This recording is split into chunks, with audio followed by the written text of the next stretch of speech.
My grandson took me on a trip. What his words at the airport shocked me, and I made the hardest decision of my life. I was sitting at the airport gate that morning with Arthur's old wool scarf clenched between my fingers, the one he wore on our last winter walk before he passed. David had insisted on this trip for weeks, calling it a fresh breath for me, a little escape after months of tension in the house. I agreed because it made him happy, and because I wanted to believe that a change of scenery could quiet the heaviness in my chest. But as we waited for boarding to be announced, my mind drifted far away from Maine Logan Airport. I could not focus on the people walking past us or the loudspeaker that kept repeating the same instructions. My thoughts were tangled in the strange coldness my son and daughter-in-law had shown me lately, a coldness I had tried to ignore. I must have gone completely still, because when David touched my shoulder, I jolted. His hand trembled, as if he were the one who had been startled. When I looked at him, his face was pale, almost sickly, and his eyes were wide with something I could not name at first. "Grandma," he whispered, swallowing hard, "I am so sorry. I have to tell you something now. But you have to stay calm." My heart tightened, though his voice was gentle. I had raised this boy for years, while his father was too busy resenting me to be a parent. David had never looked at me this way before, like he was carrying a secret too heavy for his young shoulders. My pulse thudded painfully as he shifted closer, as if he were trying to shield me from the world around us. "Grandma," he said again, voice cracking, "I should have told you the moment I found out." I nodded, even though I barely felt my own head move. He took a deep breath. But before he spoke, "I need to say something to those of you listening, because I know stories like mine do not just entertain, they warn, they teach, they protect. If you feel justice deserves celebration, smash that hype button. Let us keep stories like this alive, echoing far, far away. Your support helps us bring understanding and love to those who deserve it. Thank you so much. Keep listening." Then David finally said the words that changed everything. "Dad hired someone to tamper with your sedan." For a moment, I did not understand. The sentence entered my ears, but my mind refused to translate it into meaning. "He removed the brake lines," David whispered, eyes flooding. "They were planning to take you out near the cliffs. They wanted it to look peaceful. Like you wanted to go be with Grandpa Arthur." I felt the world around me tilt. I did not drop the scarf, but my grip loosened enough for the fabric to slip between my fingers. My breath left me in a thin, shaky stream that did not sound like something belonging to a living woman. My own son, my own flesh and blood. The child I rocked through fevers and bullying and heartbreak. I forced myself to breathe. "Your father really meant to do that?" David nodded helplessly, tears spilling over. "I heard him." "Grandma," I heard them both. Dad said, "She has lived long enough, and all she brings into this house is the smell of dead fish." And Tessa laughed. She said, "Once she is gone, the show will sponsor us for a whole season. No more worrying about her cluttering up the driveway with that relic of a car." Each word hit me like a stone, but none of it surprised me the way it should have. They had been chipping away at me for years, turning my life's work into a joke, mocking the marine research I dedicated decades to, treating my home like I was the guest who overstayed her welcome. Still, hearing that they had planned my death, planned to narrate it as a gentle goodbye to my husband, fractured something so deep inside me I could physically feel it crack. I inhaled once, a thin, cold breath that scraped down my throat, and stood up. David reached for my arm. "Grandma, wait. We are leaving," I said.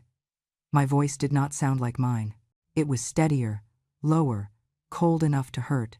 "Now." I walked straight to the counter and told the clerk I needed to cancel my ticket. She asked if something was wrong. I lied. Or maybe it was not a lie. "Plans have changed," I said, because they had, completely, irreversibly. When I turned to David, he looked small, afraid that I might be angry at him. But I was not. I was angry at the life I had allowed myself to endure for far too long, angry at the years I tried to justify cruelty, angry at myself for believing that a son always deserves forgiveness simply because he is a son. "Come, David," I said. We are going home. The boy who had just saved my life stood up silently and followed me, wiping his face with the sleeve of his jacket. As we walked toward the exit, the scarf slipped from my shoulder and brushed the floor before I caught it again. For a moment I imagined Arthur there beside me, placing his hand over mine the way he always did when life tried to break me. He would have told me the same thing I told David that morning. We are going home, but not the same home. Not the same woman. Not anymore. That was the moment my story truly began. Before the airport, before the truth burst out of David like a dam breaking, there was the house, my son's house, where every day felt like standing in a slow, bitter storm. I had lived there since Arthur passed, believing family would mean comfort in my old age. Instead, it became a place where my presence was treated like mold creeping up the walls. Bryce and Tessa never needed a reason to be cruel. They always found one anyway. Sea hag, Tessa would mutter whenever I walked through the kitchen.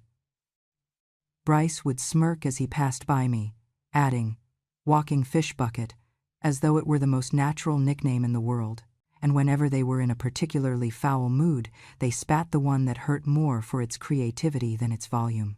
Old tide pool witch. They said it in front of neighbors, in front of delivery drivers, once even in front of a mailman who looked so uncomfortable he nearly dropped the package. They spoke as if my entire career studying marine ecosystems was something shameful, a joke to be weaponized. Tessa often curled her lip and said, "Your research is just a fancy way to say you sniff fish guts for a living." One night she told Bryce loudly while washing dishes, "Who wants a woman like that in the house?" No wonder Arthur died early. Maybe he was trying to escape the smell. They laughed like hyenas, while I stood at the sink drying my hands, pretending my heart was not cracking in places no one could see. But cruelty rarely starts in the moment. It grows from old stories, stories rewritten, twisted, sharpened to justify the harm. Bryce had rewritten me a long time ago. When he was small, I left a major research project to stay home with him after Arthur's accident at sea. I left without regret, without hesitation, because Bryce needed me more than any grant. But years later, he told people at school, and then Tessa, "My mother abandoned me to chase fish. She chose the ocean over her own son." Not one word of that was true, but Bryce repeated it until even he believed it. He carried another grudge too, one carved from the kind of pride boys mistake for dignity. When he was 9, a group of bigger kids shoved him into the mud behind the school. I saw it from across the parking lot and ran to him, pulling the boys away and shouting for a teacher. Instead of thanking me, he screamed, "You embarrassed me. You made me look weak." I suppose it was easier for him to blame me for the shame than the bullies who caused it. And with time, the story changed again. In Bryce's version, I was the reason he had no friends.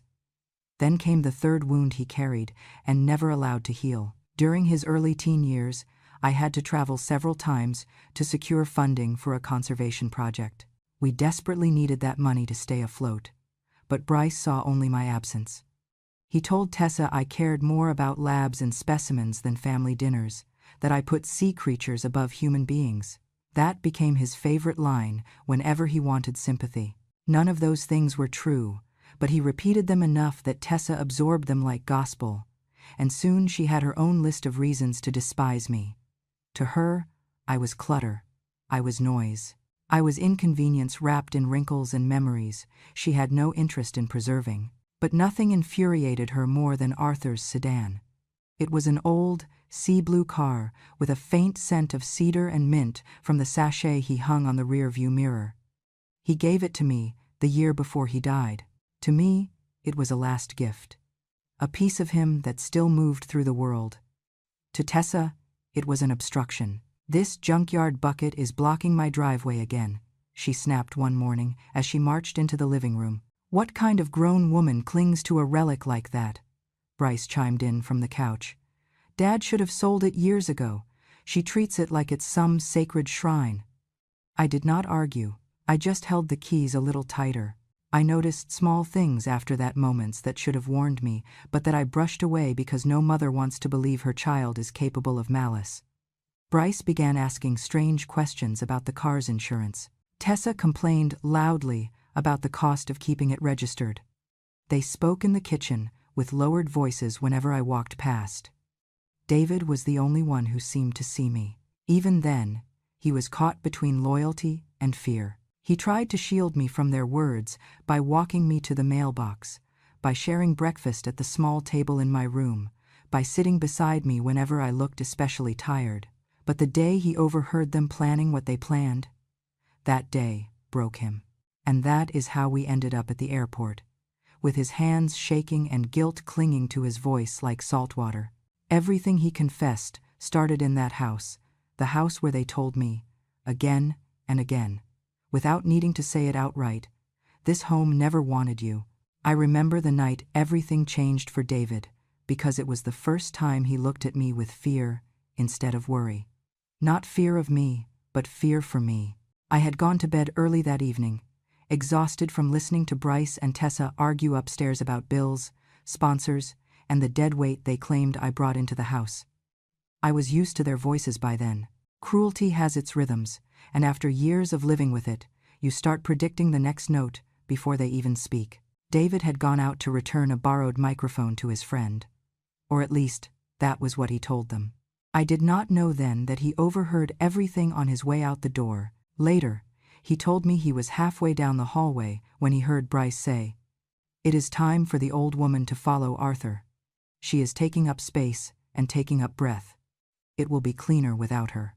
I was asleep while my own son planned a world without me.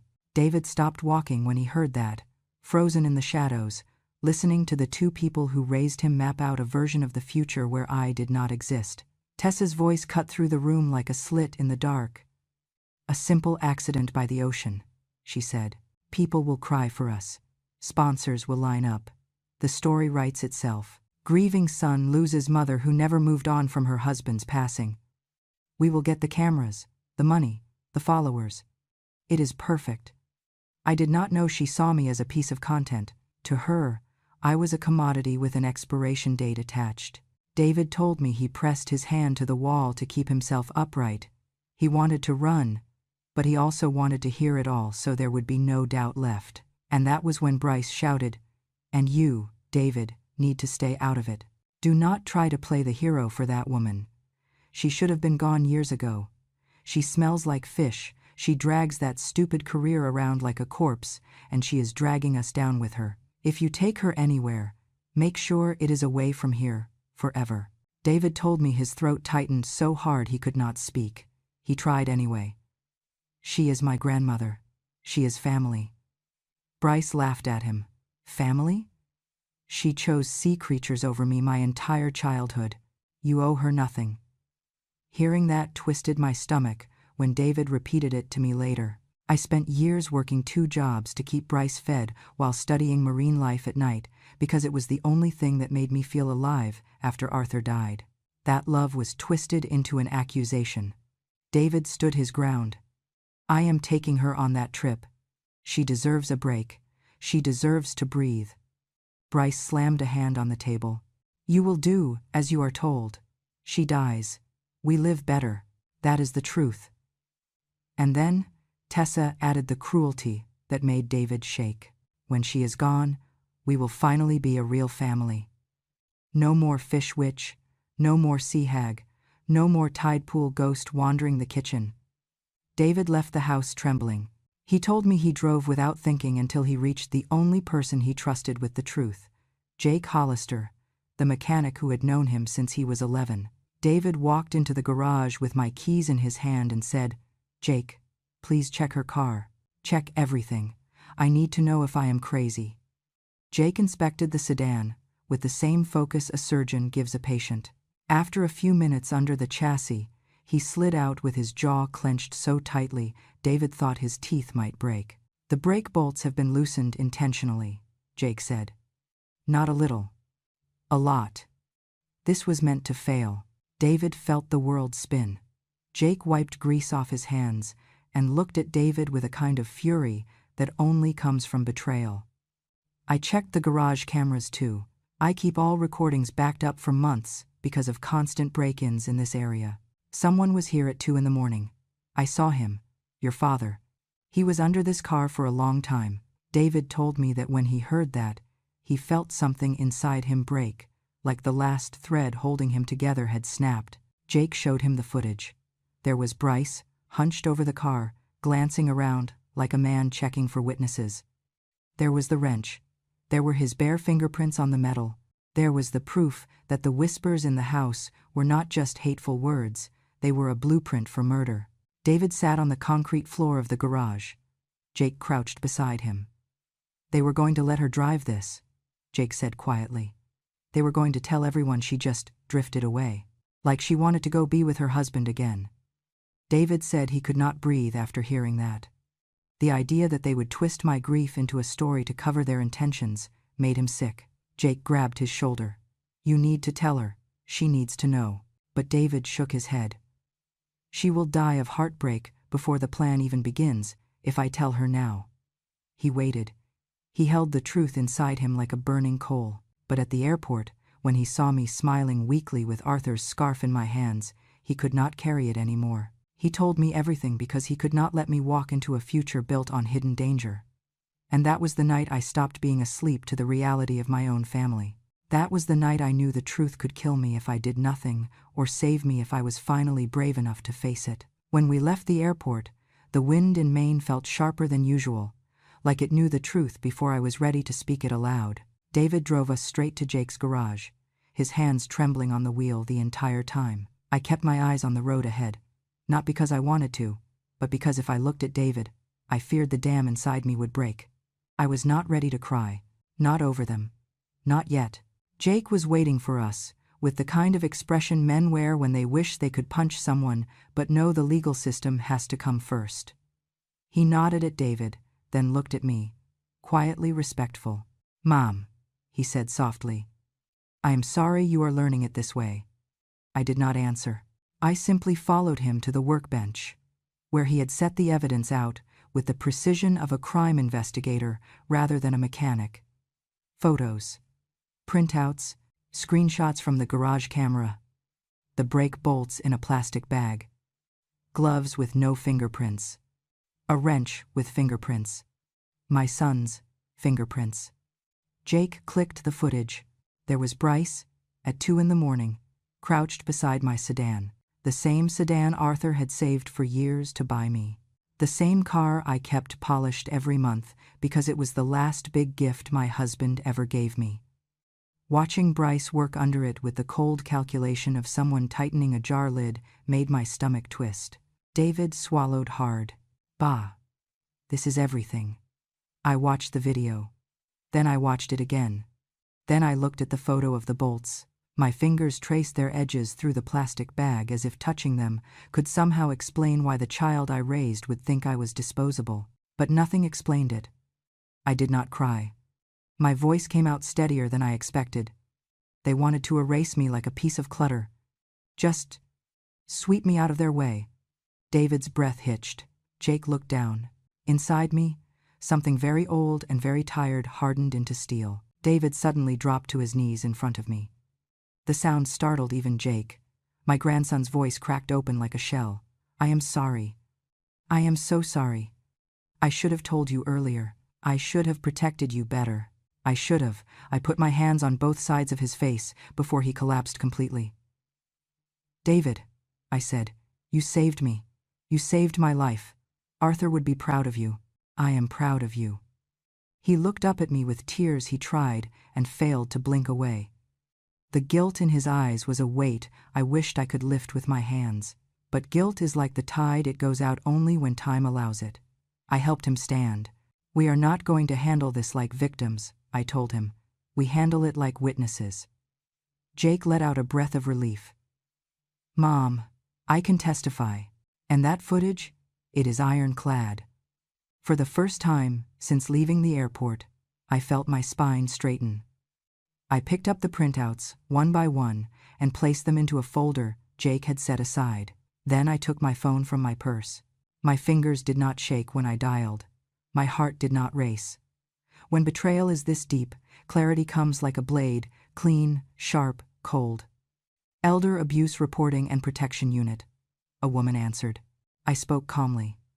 My name is Victoria Hale. I need to report an attempted act of harm against an elder.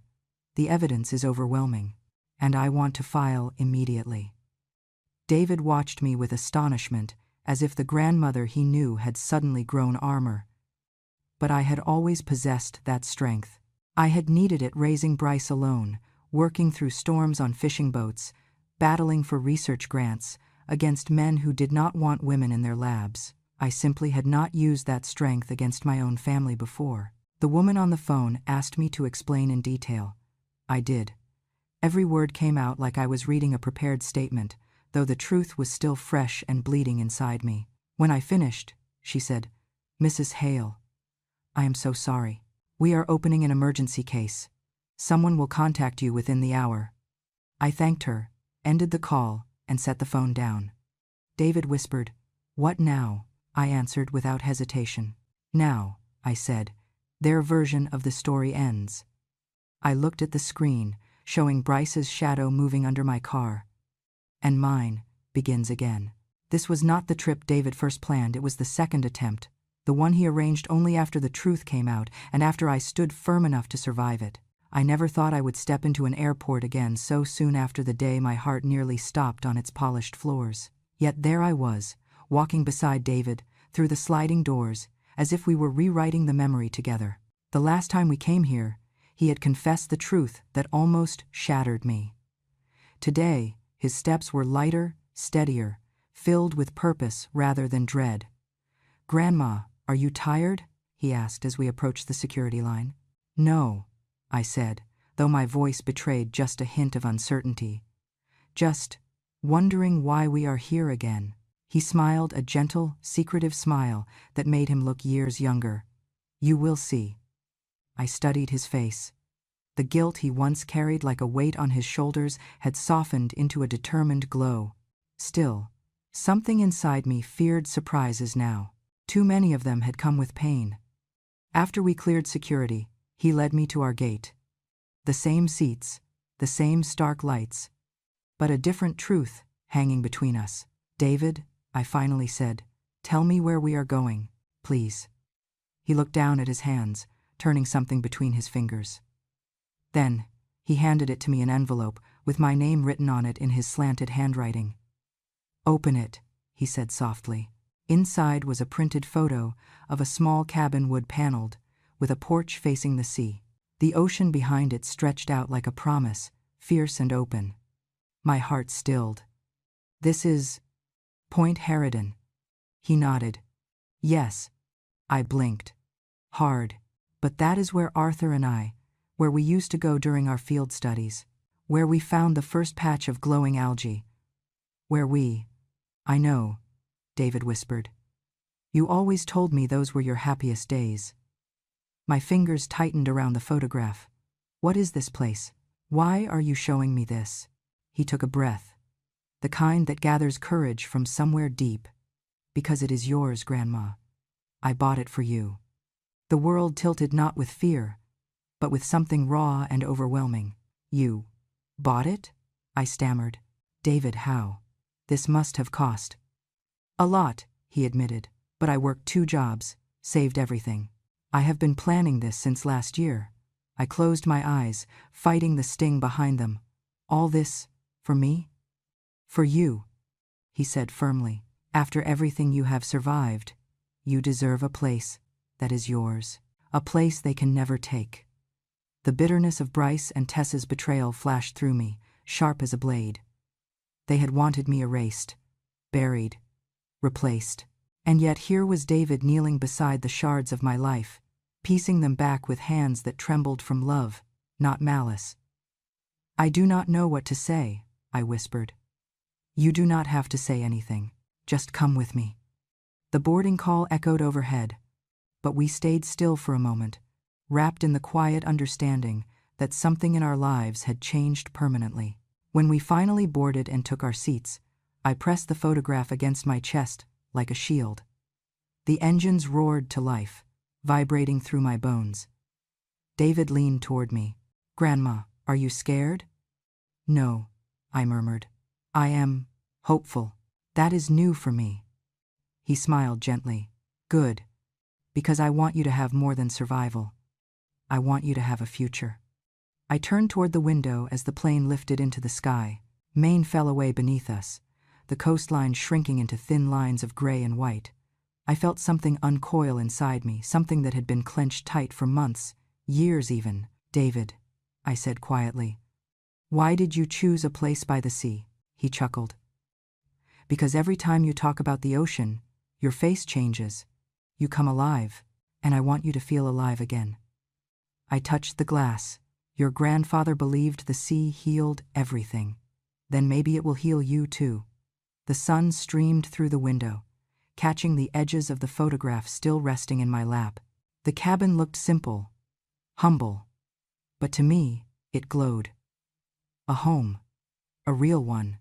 One not built on insults, resentment, or danger.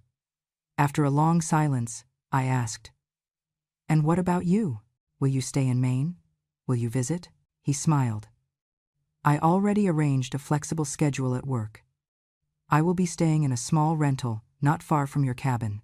Someone has to make sure you do not rebuild your lab equipment in the kitchen. I swatted his arm gently. I will do whatever I want in my kitchen. He laughed, the first pure, unburdened laugh I had heard from him in months. The plane leveled, gliding across a stretch of sky so clear it almost hurt to look at. I let the quiet fill me. It was the kind of quiet that comes after a storm, not empty, not hollow, but clean. For the first time since Arthur died, the world felt open again. I held the photograph tightly, whispering to myself, a new life, not a death. Beside me, David nodded as if he had heard every word. You are going home, Grandma, to a place that finally deserves you. And for the first time, I believed him. Someone at David's workplace must have mentioned it online, because news travels fast in small coastal towns, and it reached Bryce and Tessa faster than I expected. I was standing on the small porch of my new cabin, watching the tide crawl over the rocks, when my phone vibrated in my pocket. The number was familiar, too familiar. Bryce. For a brief moment, I simply stared at the screen, stunned that he still had the audacity to call me. But curiosity, not affection, made me answer. Mother. Bryce's voice burst through the speaker, overly bright, tinged with panic, disguised as politeness. I heard you moved. Why did you not tell us you were doing something so big?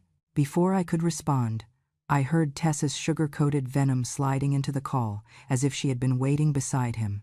Mom, sweetheart, she cooed, her tone sweet enough to rot wood. We are just so glad to hear you are safe and settled.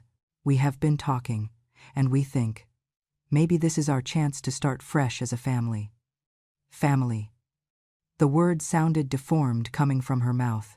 Bryce cleared his throat, trying to sound calm and reasonable. Yeah, Mom, so listen. About that new house. I mean, it is great that someone helped you get it. Really great. But you should not have to carry all that responsibility alone. My stomach tightened not from fear, but from the insult of their transparency. Then Tessa delivered the real message, each syllable dipped in poison. If you want us to heal, if you want us to be close again, you should transfer the house into our names. That would show us you want peace. And you really do want peace, right? The audacity punched the air out of my lungs. Bryce jumped in immediately. And while we are talking about peace, you should drop the charges. The elder abuse complaint, the attempted harm allegation, all that messy stuff. You do not want us going to prison, do you? We are still your family. Their voices came through the phone like a pair of circling sharks, smooth, practiced, rehearsed. Bryce continued. Now attempting guilt. If the prosecutors think you are cooperating, it will look good for us. Judges love family unity. Think about David, he needs his parents. The mention of David made my jaw clench. Tessa chimed in, cold despite her syrupy tone. If you drop everything and sign over the house, we can move forward. We can forgive what you have misunderstood. Forgive me. Forgive what I misunderstood. Their words scraped something deep inside me. I did not speak for a moment. I let the silence build thick, heavy, cold, as the Atlantic wind sliding across my porch. They must have mistaken my silence for hesitation, because Tessa rushed on. "Mom, if you do not do this, everything will get worse. And you do not want the media thinking you made up stories about us, do you? People will call you confused." "You are." That was enough. I inhaled deeply, letting the salt air expand in my chest. Then my voice came out steady, stronger than it had sounded in years. "No." A beat of stunned quiet. Bryce sputtered. "No what?" "No to everything," I repeated. "I owe you nothing. Not forgiveness, not property, not silence." Tessa's tone snapped like a cheap mask. "Do you realize what you are saying? You are throwing away your last chance to fix this family." "This family," I said slowly, "died the moment you both chose greed over decency. You tried to end me. You tried to erase me. And now that you realize you cannot take anything more from me, you pretend you want unity." Tessa hissed. "We were stressed." "Everyone gets desperate." "Yes," I cut in, "but not everyone tries to kill their mother." Their breath caught. I heard it. The moment panic began to slip through their arrogance. Bryce lowered his voice to a trembling demand. "If you do not help us, we will go to jail, Mom." "Yes," I said. "You will." Another long silence. This one was thick with fear, their fear. Tessa tried one last attempt, her voice cracking around the edges. We can change?" "No," I said simply. "You cannot. And even if you could, you are still responsible for what you did." The wind moved across the porch, rustling the chimes David hung earlier. I felt calm enough to almost smile. I spoke clearly, each word a boundary carved in stone. "You do not deserve a second chance at my expense. You do not deserve anything from me." I paused, letting the truth settle. "You are not my responsibility anymore?" Tessa inhaled sharply. "So that is it? You choose David over us? Your own son?" "David chose to save me," I said. "You chose to destroy me." I heard Bryce swear under his breath. Good. Let him feel the weight of a truth he never expected to hear. And then I ended the call with the last words I owed them. "You do not deserve me." I pressed the screen, blocked the number, blocked Tessa's. Blocked every doorway they once used to enter my life and poison it. The second I did, the phone went quiet, peaceful, light. I stood there on the porch, watching the waves crash against the rocks below. The ocean looked endless, like the kind of freedom I never believed I would live to see. For the first time in years, I felt safe from them, not hidden, not afraid, safe. Behind me, David opened the cabin door. "Grandma? Is everything okay?" I turned toward him, letting the soft winter sunlight warm my face. "Yes," I said. "Everything is more than okay." Because at that moment, Bryce and Tessa, so certain they could manipulate, threaten, and guilt their way out of justice, finally understood. They had lost me. They had lost David. They had lost their freedom. And in a few short weeks, they would lose the last thing they clung to, their illusion of control, when the judge sentenced them to 15 years in prison. But for now, I let the ocean speak for me. Let them drown in their own consequences. I was done being their shore. The courthouse in Portland felt colder than the winter air outside. Maybe it was the way sound echoed off the marble, or the way people whispered when Bryce and Tessa were escorted in wearing their pre-trial restraints. They tried to look dignified, but nothing could hide the panic beneath their skin.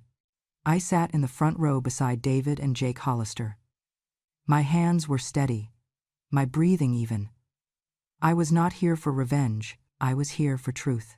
And truth, finally, was loud. The prosecutor began with the basics: dates, locations, intent.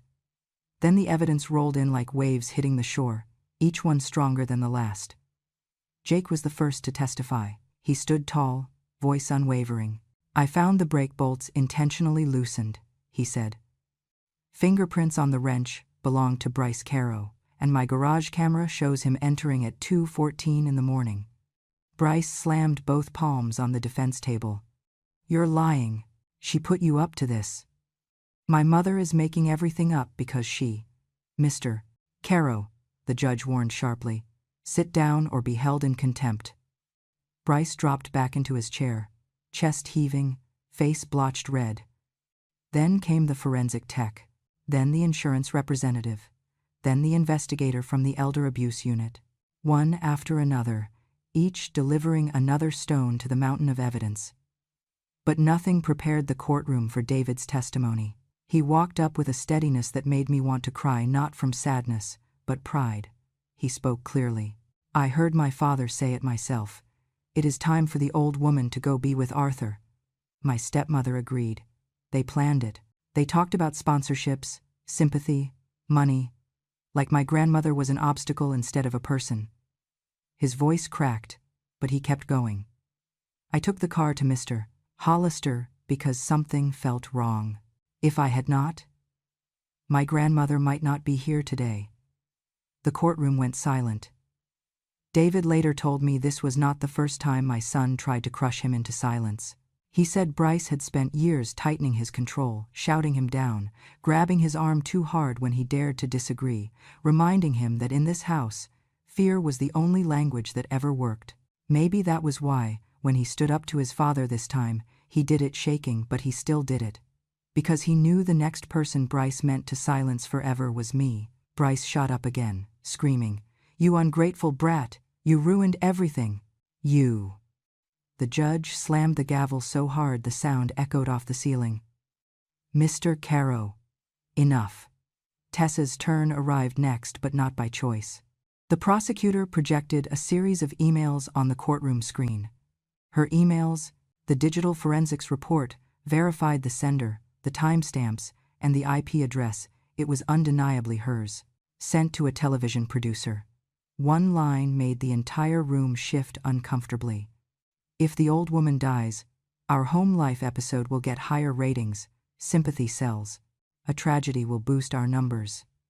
I saw Tessa's face drain to a sickly shade of gray. She pressed her hands together as if praying, but it was far too late.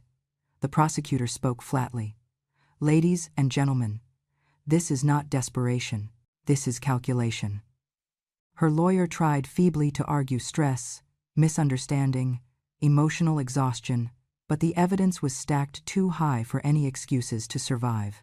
At one point, Bryce's attorney attempted to argue that I was confused, that an old medical record from years ago showed I once suffered from stress-induced fainting spells after Arthur's death. What he failed to mention was that I had undergone a full evaluation just 2 months prior, ordered by the Elder Protection Unit, and the report stated clearly that I was fully competent, lucid, and mentally strong.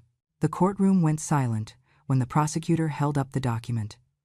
Bryce's last excuse died in the air before it even reached the judge's bench. The judge adjusted his glasses, sighed, and looked at Bryce and Tessa the way a surgeon might look at a tumor he was about to remove. Please stand. They did, wobbly, ghost pale, breathing shallow. This court finds that the acts committed were deliberate, premeditated, and motivated by financial gain. You not only attempted to cause lethal harm to an elderly family member, but you also manipulated insurance systems, falsified intentions for sponsorship, and conspired together to create a deadly scenario. Bryce shook his head, violently. No, no, no. She's lying. She has always lied. The judge raised his voice. Mr. Caro, your fingerprints were on the tool that disabled the brakes. Your emails outline a timeline. Your son's testimony corroborates an audio recording recovered from your phone. Multiple systems confirm your insurance requests. Then came the words I waited my whole life to hear. Bryce Caro and Tessa Caro, you are hereby sentenced to 15 years in state prison. Gasps spilled through the courtroom. Bryce staggered backward as if struck. Tessa whimpered. The bailiffs stepped forward. The judge continued, tone icy. For the charges of attempted vehicular homicide, elder abuse, fraud and insurance manipulation, and conspiracy to commit harm, this sentence is not only lawful, It is lenient compared to the gravity of your intentions. Bryce thrashed uselessly as the bailiffs grabbed his arms. You cannot do this. She is my mother. She owes me. She owes you nothing, the judge said, without a flicker of emotion. Tessa was crying silently, repeating, We didn't mean it. We didn't mean it, please, please. But the courtroom had already turned. No sympathy, only disgust. The metallic click of the handcuffs echoed like justice taking shape. As they were led away, Bryce looked at me, not with remorse, not even fear, with disbelief, like he truly never expected the world to hold him accountable. You did this, he spat. I held his gaze calmly. No, you did. Then he disappeared behind the heavy doors, swallowed by the system he thought he could manipulate. David exhaled shakily beside me, leaning into my shoulder. It is over, Grandma. Yes, I said softly, letting the warmth of relief settle into my bones. It is. Because that day, justice did not whisper. It roared. And it carried Bryce and Tessa exactly where they belonged. Behind bars. Far from me. Far from David. Far from the life they tried to steal. And at last, I could breathe again. When I first stepped into the little cabin by the coast, the air tasted like salt and possibility. The walls smelled faintly of cedar. The windows faced the open Atlantic, and every morning the sunlight spilled across the floorboards, like someone welcoming me home after a very long journey. It was not a mansion, not a showpiece, not something curated for cameras. It was simply mine, and that alone felt like a luxury I had not experienced in years. For the first weeks, my hands kept reaching for chores I no longer had to do, listening for footsteps that no longer threatened me. Trauma lingers that way, quiet, crouched in corners of the mind, but so does healing. Slowly, the new routines replaced the old fears. I woke early to collect seawater samples. I cataloged algae blooms. I set up a small workspace overlooking the tide pools. One morning, a group of neighborhood children wandered close, their curiosity louder than the seabirds overhead. They watched me carefully scoop a jar of bioluminescent plankton, their eyes widening as the water flickered pale blue under the shade. What is that? A girl gasped. Magic, I answered. Science just gives it a name. They asked if I could teach them. I said yes before the question even finished forming. And just like that, I found myself running a weekly class, little hands holding magnifying glasses, little voices squeaking with awe every time something microscopic revealed its secret beauty.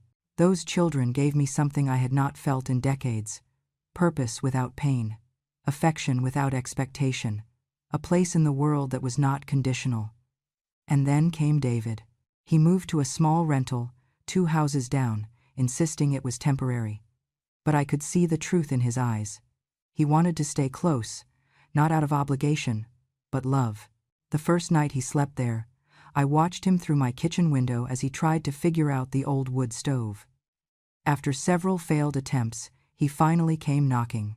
"Grandma," he said, scratching the back of his neck, "I think your stove hates me." "It does not hate you," I said, helping him pack the kindling correctly. "It just needs someone patient." He grinned sheepishly. "Good thing I have you then." We fell into a rhythm. Breakfast together twice a week. Evening tea on my porch. Walks along the shoreline where he told me about school, his dreams, the life he wanted to build far away from the shadows of his parents. We became our own small family, quiet, imperfect, and fiercely loyal. Sometimes, after he left for the night, I would sit alone and let the peace settle over me like a warm blanket. It amazed me how life could grow again in the ruins others tried to create. Bryce and Tessa, meanwhile, were discovering the opposite. News traveled around town faster than winter wind. Their television show canceled their pending season the moment their charges became public. Sponsorships evaporated. Friends stopped calling. No one wanted to be associated with a couple who had plotted the death of an elderly mother for profit. Their own relatives refused to post their bail. Last I heard, Bryce spent most days fighting with other inmates and most nights blaming everyone but himself. Tessa tried to use tears to win sympathy, but even the guards rolled their eyes. Their fantasy of fame, fortune, and martyrdom dissolved completely the moment accountability arrived. I did not rejoice in their suffering, but I did feel justice. Justice is not revenge, it is restoration. And my life, at long last, was being restored. Winter rolled into spring. The tides warmed. My class grew from 5 children to 12. Word spread that the ocean grandma could make water glow with one swirl of her hand. I laughed every time I heard the nickname. It was the first nickname in years that felt like a gift instead of a wound. One evening, as the sun melted into the horizon, I walked down to the water alone. The sky was painted in streaks of rose and gold. The breeze carried the scent of salt and pine. I closed my eyes and let the waves sigh against the sand. Earlier that week, David found something tucked behind the lining of Arthur's old tool chest, a letter addressed to me, the paper brittle with age, the envelope still sealed. Arthur must have written it before his final voyage. I opened it slowly, hands trembling. His handwriting was uneven, but unmistakably his. "If you are reading this," he wrote, "then life has carried you further than I could. Do not let grief take what joy we built together. Keep living, Vic. Promise me that." I pressed the letter to my chest, feeling its warmth settle into me like a heartbeat returning. "Arthur," I whispered, "I cannot come to your side yet." The ocean answered softly, like it understood. "I still have things to do," I said. "I have people to love, a grandson to guide, a world that needs my hands, my mind, my heart. I am not done." My voice did not tremble. It felt full, steady, honest, alive. I opened my eyes and watched the reflection of the sky shimmer across the tide pools. It struck me then that survival is not passive. Survival is a choice you keep making, every morning, every breath, even when others try to steal that choice from you. And I made mine. I walked back toward my cabin, the porch light glowing softly in the dusk. Behind me, the waves whispered steady, eternal, forgiving. "My dears, thank you for walking beside me through every cold truth, every trembling step, and every moment I chose life over the darkness others wished upon me. If my story reached you, if it made you angry for me, if it made you proud of David, if it reminded you that no one has the right to erase a grandmother from her own life, then I am grateful you stayed. Out there, so many women my age are fighting battles in silence, tucked behind closed doors, ignored, dismissed, or rewritten by the very people they raised. Stories like mine are not rare, they are simply unheard. So if you believe voices like ours deserve to be louder, stronger, and safer, please subscribe to Grandma True Stories. Your support keeps every forgotten grandmother seen, heard, and standing tall. Until the next story, my loves, take gentle care of your heart.